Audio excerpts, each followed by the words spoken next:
Mi hermana se quedó embarazada de mi novio, y él desapareció.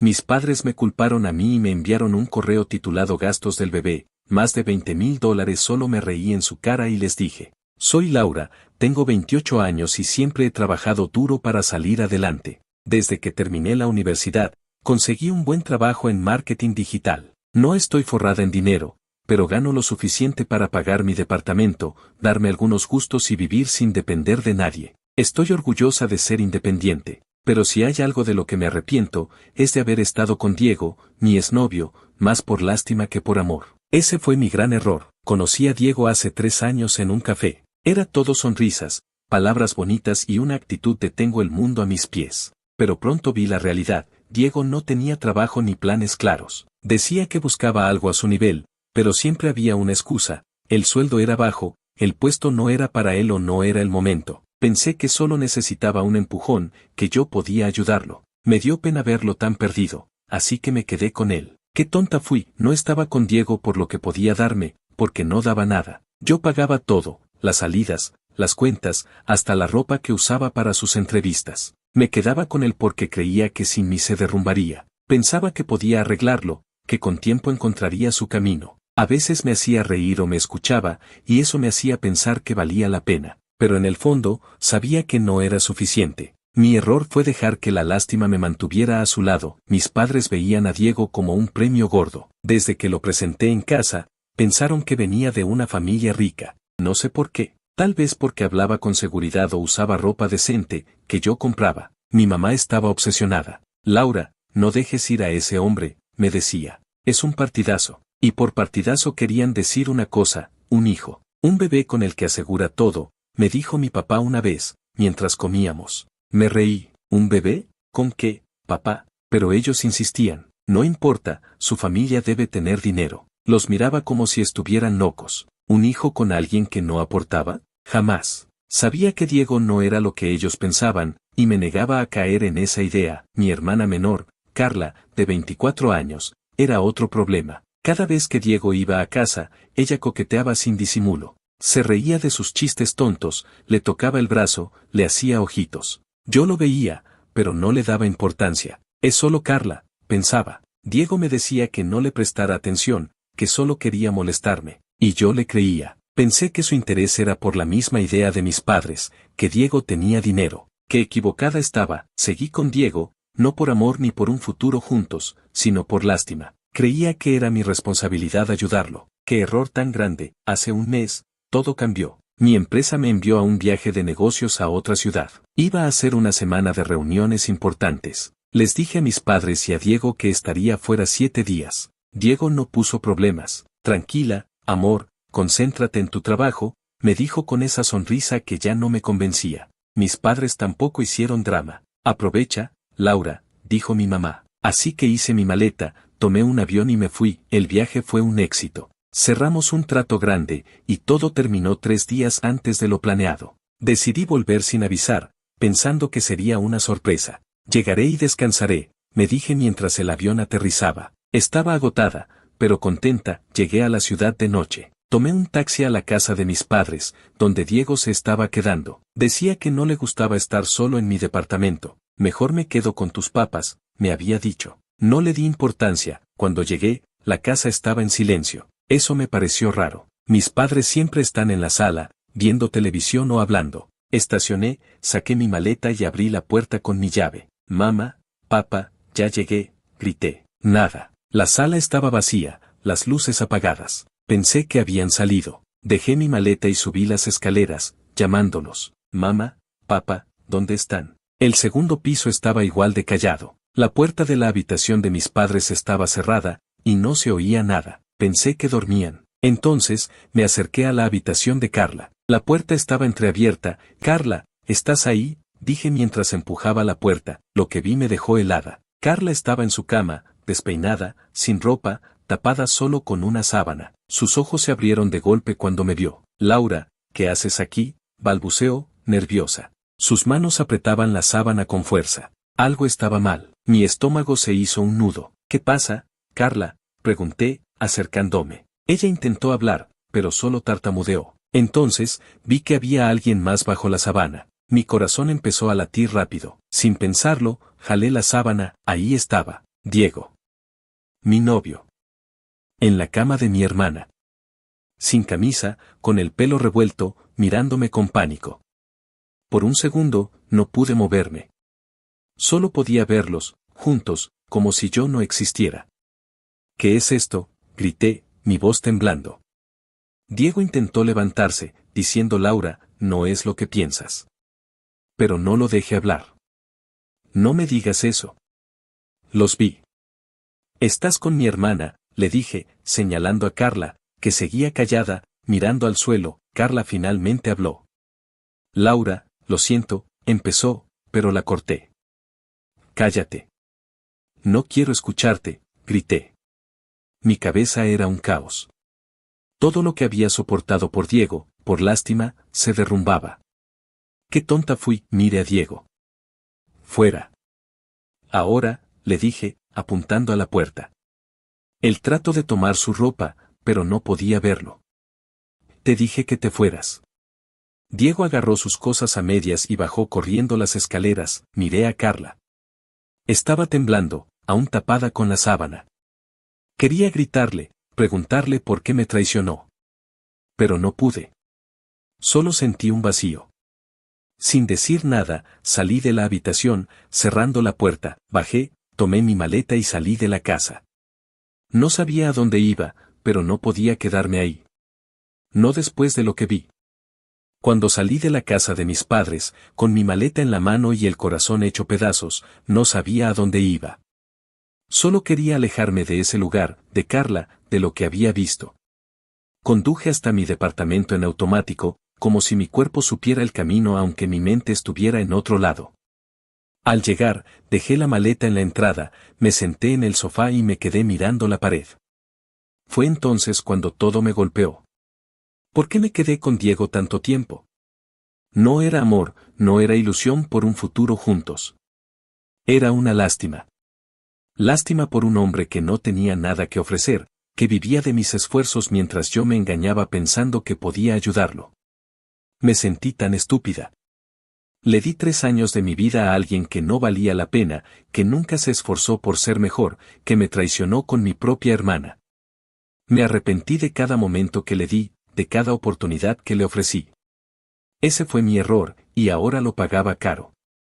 1 hora después, mi teléfono empezó a vibrar. Eran mensajes de Diego. Los leí con una mezcla de rabia y asco. Laura, por favor, perdóname. No sé qué pasó, fue un error. Te juro que no significa nada. Luego otro, me conseguí un trabajo, de verdad estoy cambiando. Dame otra oportunidad. Seguía con más promesas vacías, las mismas que había escuchado 1000 veces. Trabajo, claro. Siempre decía lo mismo cuando quería salirse con la suya. Solo pensé en lo perdedor que era. Un hombre que no podía mantenerse solo, que se metió con mi hermana y ahora quería arrastrarse de vuelta a mi vida. No respondí. Bloqueé su número y tiré el teléfono al sofá. No iba a caer en eso otra vez. Las siguientes 2 semanas fueron un silencio total. No hablé con mis padres ni con Carla. No quería saber nada de ellos. Me concentré en mi trabajo, en mis reuniones, en mis proyectos. Era lo único que me mantenía cuerda. Mi departamento se convirtió en mi refugio, el único lugar donde podía respirar sin sentir el peso de la traición. Pero sabía que no podía evitar a mi familia para siempre. Tarde o temprano, tendría que enfrentarlos. Un día, recibí un mensaje de mi mamá. Laura, necesitamos hablar. Es importante. Ven a casa mañana a las 6. No quería ir, pero algo me decía que no podía seguir ignorándolos. Tal vez era hora de poner las cosas en claro. Así que al día siguiente, después del trabajo, conduje a la casa de mis padres. Cuando llegué, la atmósfera era tensa. Mis padres estaban sentados en la mesa del comedor, con caras serias. Carla estaba ahí, con los ojos rojos, llorando en silencio. Me pidieron que me sentara. ¿Qué pasa?, pregunté, cruzando los brazos. No estaba de humor para dramas. Mi papá me miró con furia. ¿Por qué no nos dijiste la verdad, Laura?, dijo, su voz cortante. Me quedé confundida. ¿La verdad? ¿De qué hablas? Mi mamá, alterada, intervino. Que Diego era un fracasado. ¿Por qué no nos lo dijiste? Frunció el ceño. ¿Cuál es el problema con eso? Siempre supieron que no tenía trabajo. Se los dije 1000 veces. Mi papá golpeó la mesa. No nos dijiste que era un bueno para nada. Y ahora por tu culpa estamos en este desastre. Estaba perdida. ¿De qué están hablando?, pregunté, alzando la voz. Mi mamá, con los ojos llenos de lágrimas, soltó la bomba. Diego embarazó a Carla. Y cuando se enteró, huyó. No sabemos nada de él. Por un segundo, me quedé sin palabras. Sentí una mezcla de incredulidad y rabia. Miré a Carla, que seguía llorando, sin mirarme. ¿Embarazada? De Diego, dije, mi voz temblando. Esto es ridículo. ¿Cómo es mi culpa que Carla se metiera con mi novio a mis espaldas? Me volví hacia Carla. Tú sabías que era mi pareja. ¿Cómo pudiste hacer esto? La responsabilidad es tuya.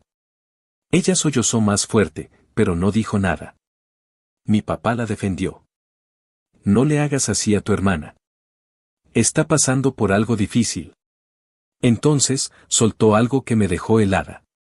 Nosotros la animamos a acercarse a Diego. Pensábamos que era de una familia millonaria. Como tú no querías asegurar tu futuro teniendo un hijo con él, quisimos asegurar el de Carla. Pero tú nunca nos dijiste que no tenías nada. Esto es tu culpa. Me quedé boquiabierta. No podía creer lo que escuchaba. ¿Mi culpa? ¿Están diciendo que ustedes le dijeron a Carla que se metiera con mi novio porque pensaban que era rico? Y ahora me culpan porque no les advertí que era un perdedor. La rabia me quemaba por dentro. Me levanté de la mesa, mirándolos con una mezcla de burla y desprecio. Este es su problema. Ustedes la metieron en esto, ahora arréglelo. Sin esperar respuesta, tomé mi bolso y salí de la casa. No podía creer la desfachatez de mi familia. Habían empujado a Carla a traicionarme, todo por una fantasía de dinero que nunca existió, y ahora querían hacerme responsable. Era absurdo. Los siguientes 2 meses me alejé por completo. No hablé con mis padres, ni con Carla, ni supe nada de Diego. Me enfoqué en mi vida, mi trabajo, mis amigos, mi tranquilidad.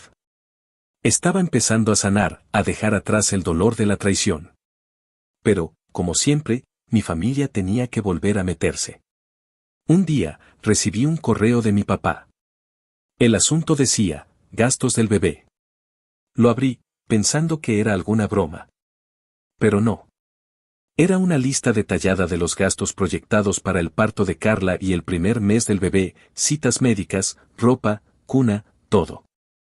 Al final, el total, $20,000. Y al pie del correo, una línea que me hizo hervir la sangre: recuerda que es tu responsabilidad, al fin y al cabo, era tu novio. Me reí sola en mi departamento. ¿Responsabilidad mía? ¿Después de todo lo que habían hecho? Era el colmo.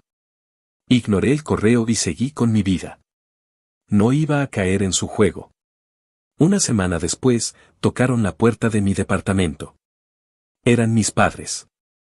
No los invité a pasar, me quedé en la entrada, con los brazos cruzados. Laura, tienes que mandar ese dinero para Carla, dijo mi mamá, con tono exigente. Mi papá asintió. Es tu obligación. El bebé no tiene la culpa. Me burlé en sus caras. ¿Mi obligación? ¿Están locos? Carla se metió con Diego. Ustedes la empujaron a hacerlo. Y ahora quieren que yo pague por su error. Sacudí la cabeza, riendo. No sean tan descarados. Ayuden a su hija. Ustedes la metieron en esto, ahora sáquenla. Mis padres me miraron con furia. Mi mamá intentó decir algo, pero la corté. No voy a discutir. Esto no es mi problema. Cerré la puerta y los dejé ahí, furiosos, mientras se iban. Después de cerrar la puerta en la cara de mis padres, sentí una mezcla de alivio y rabia. Alivio porque me había librado de su descaro, de sus intentos de culparme por el desastre que ellos mismos crearon. Rabia porque no podía creer que tuvieran el valor de exigirme dinero para el bebé de Carla, después de que ellos la empujaron a traicionarme con Diego. Me senté en mi departamento, mirando por la ventana, tratando de dejar atrás todo ese drama. Pensé que, al fin, podría seguir con mi vida. Pero el destino tenía otros planes. Una semana después, mi teléfono sonó. Era Carla. Dudé en contestar. No había hablado con ella desde aquella noche en la casa de mis padres, cuando la encontré con Diego. Pero algo en mí, tal vez curiosidad o un resto de cariño, me hizo tomar la llamada. Su voz sonaba temblorosa, desesperada. Laura, por favor, ayúdame, dijo, entre sollozos. ¿Qué pasa?, pregunté, manteniendo mi tono frío. No iba a dejar que me manipulase. Los papás no quieren mantener al bebé, dijo, su voz quebrada. Dicen que no tienen suficiente dinero, que no pueden con esto. Estoy sola, Laura. No sé qué hacer. Sentí un nudo en el estómago, pero la rabia seguía ahí, más fuerte. Carla, tú te lo buscaste, le dije, sin suavizar mis palabras. Te metiste con Diego a mis espaldas. Ahora tienes que enfrentar las consecuencias. Ella sollozó más fuerte, rogándome. Por favor, Laura, no me dejes así. Suspiré, cansada. No te preocupes, alguna solución encontrarán. Pero esto no es mi problema. Colgué antes de que pudiera decir más, esa fue la última vez que hablé con ella. No quería volver a caer en el drama de mi familia. Me dije que Carla tenía que resolver su vida, que no era mi responsabilidad cargar con sus errores. Me concentré en mi trabajo, en mis amigos, en reconstruir mi rutina. Pero, en el fondo, sus palabras seguían dando vueltas en mi cabeza. No podía evitar sentir una punzada de culpa, aunque me repetía que no era mi culpa. 2 meses después, mi teléfono sonó de nuevo. Era mi mamá. Contesté, esperando otra de sus exigencias absurdas. Pero lo que escuché me dejó helada. Estaba llorando, casi gritando. Todo es tu culpa, Laura. ¿Por qué no ayudaste a tu hermana? Mi papá, al fondo, también lloraba, repitiendo lo mismo. Mi corazón se aceleró. ¿Qué pasó?, pregunté, con la voz temblando. Mi papá, entre lágrimas, soltó las palabras que nunca olvidaré. Carla está muerta. Por tu culpa. Intento interrumpir el embarazo y no lo logro, me quedé congelada. El teléfono casi se me cae de las manos. Muerta, murmuré, incapaz de procesarlo.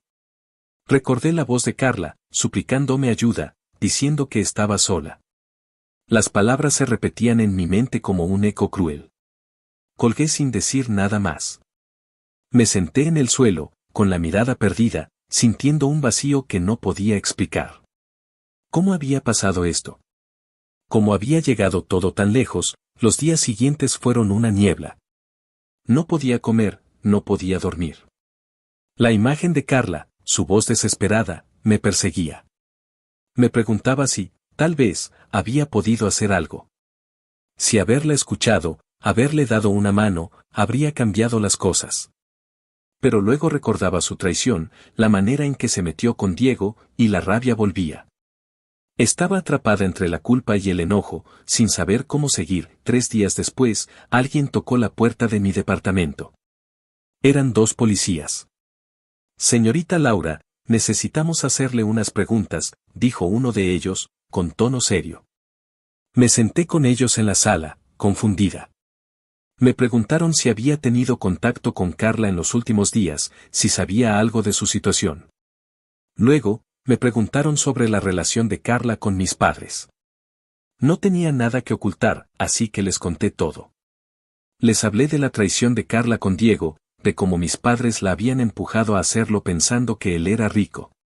Le conté sobre la llamada de Carla, suplicándome ayuda porque mis padres no querían mantener al bebé. Les mostré los mensajes que me había enviado, donde me pedía que no la dejara sola. Los policías tomaron notas, me agradecieron y se fueron. No me explicaron mucho, pero su visita me dejó con un mal presentimiento. No volví a hablar con mis padres. No quería enfrentarlos, no quería escuchar sus acusaciones. La muerte de Carla ya era demasiado pesada, y estar cerca de ellos solo lo haría peor. Pero 3 días después, recibí una llamada que cambió todo. Era mi mamá, desde una estación de policía. Laura, por favor, ven. Necesitamos tu ayuda, dijo, con la voz rota.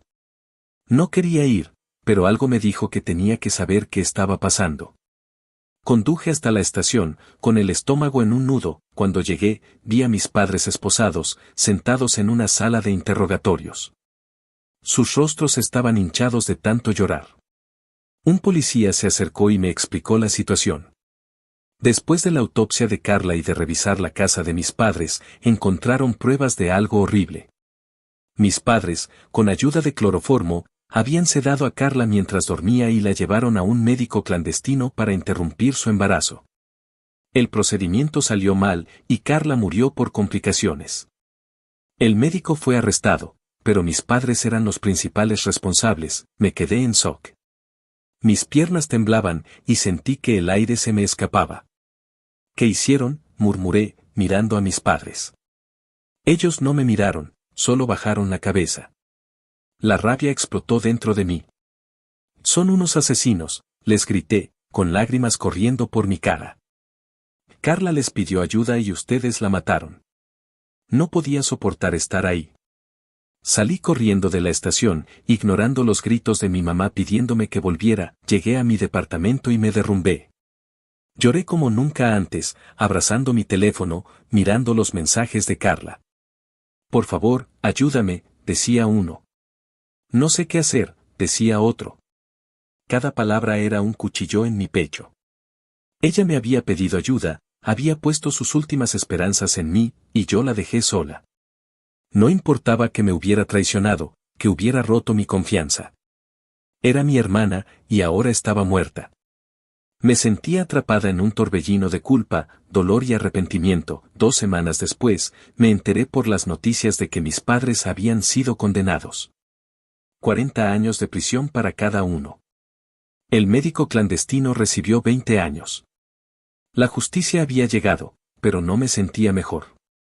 Nada podía devolverme a Carla, nada podía borrar el vacío que su muerte dejó en mi vida. Seguí adelante, o al menos lo intenté. Volví al trabajo, salí con amigos, traté de mantener mi rutina. Pero nada fue igual. Cada día, al despertar, sentía el peso de no haber ayudado a mi hermana cuando pude. Sus mensajes, su voz, su desesperación me perseguían. Y aunque sabía que no era la única culpable, que mis padres habían tomado la decisión más horrible, no podía evitar sentir que, tal vez, una pequeña acción mía habría cambiado todo.